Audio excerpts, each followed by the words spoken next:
Good afternoon, choir. I am here in my Jeep, just getting ready for another afternoon of voice teaching. And I've been thinking a lot about you since Wednesday. This is an important time in my life, and I know it's important in yours as well. How to affirm life and to continue to live positively in the midst of a pandemic, and in our context as a choir, to continue to sing. Now, one of the things that's really important for us voice teachers and choir directors is to know that we are not psychologists. It's very obvious. I am a specialist in education. I'm not a specialist in psychology. So I cannot advise you on your own psychology, but I can let you know my path to voice, and I can affirm your path to voice. And sometimes that path is through some pretty difficult territory. I was just speaking with a friend of mine and realizing that I have been pretty depressed ever since John passed. I've been going through the stages of grief, and I recently entered into a new stage that has, even in its difficulty, it's brought me to a new stage of life. I feel a little bit more like myself, and that has consequences also for my voice. I practiced my voice today for the first time. Now, I have a mixed relationship, as you know, with the word practicing. Practice can be used, to practice can be used in a violent way. So, for example, I can get this right if I just practice. Or I can have positive control. I can have some kind of control over the results of my work if I just practice. But, it's not that simple. Life is complex. And if we attempt to practice singing when we are physically, mentally, emotionally, spiritually unable to sing, then we might end up digging ourselves in a deeper hole when it comes to our voices, because every time we have an expectation for a practice, and when we try it and we fail, then our ego has another reason to not do it. So if you'll forgive me, this is a little bit philosophizing, but I really want to get into the deep fertilizer that we're living here in this pandemic as a choir. I want to come out of this with even more conviction in our hearts and more access to our heart voices.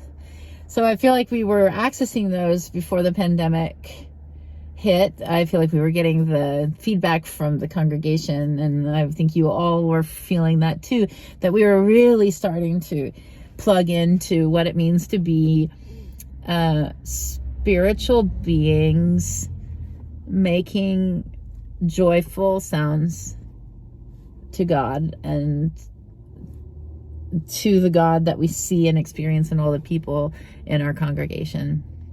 And that was really great. So how do we take this experience, the dark times that we're in? I remember several of you admitting that you've not been practicing. You've not been singing. And I want to talk about that honestly with you, and to let you know that you're not alone. It's, even for professionally trained singers like myself, it's it can be a very tricky thing to remain in touch with that in us and of us that wants to sing.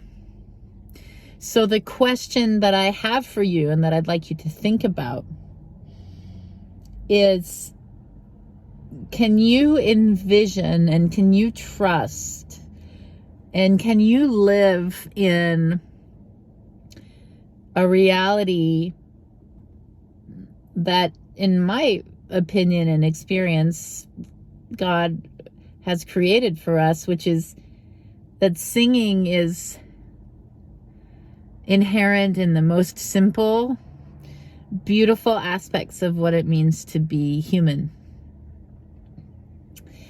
So I'll be giving you a couple more videos as the days and weeks go by, but this is just an introductory one, because I think we tend to, as students of singing, we tend to say, oh, I don't know anything about singing, and somebody else needs to tell me what to do and how to do it. And if I don't have somebody tell me exactly what to do, then I can't do it. The challenge with that is that I don't know your voice. Only you know your voice. And God knows your voice. But because you're members of FCC in Albany, and I know a little bit about our congregation, I know that you also know aspects of God. If God knows your voice, then you can pray to God and get some answers for yourself about what it means for you to sing and how you find voice. How do you find voice? I can't give it to you. And the reason I know that is because I've had so many teachers, and some of the best teachers on the planet, the best singers on the planet, and they could not give me voice.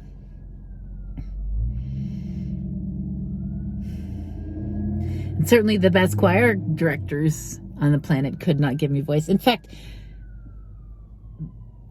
they often took voice away. So what is it that gives you voice? To me, when I'm sitting here in the sun,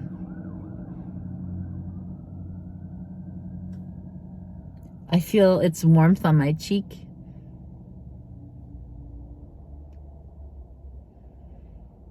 It feels like an ooh. Ooh. Ooh. Feels like a hum.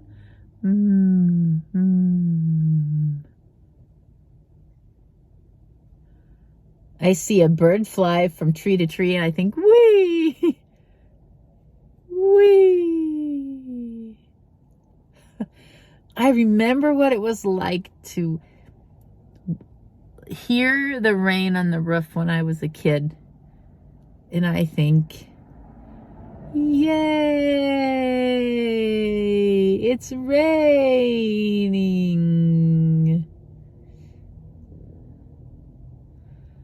You see, that is a singing experience that is deeply tied to who you are, not who someone else says you're supposed to be. And if I can help create any kind of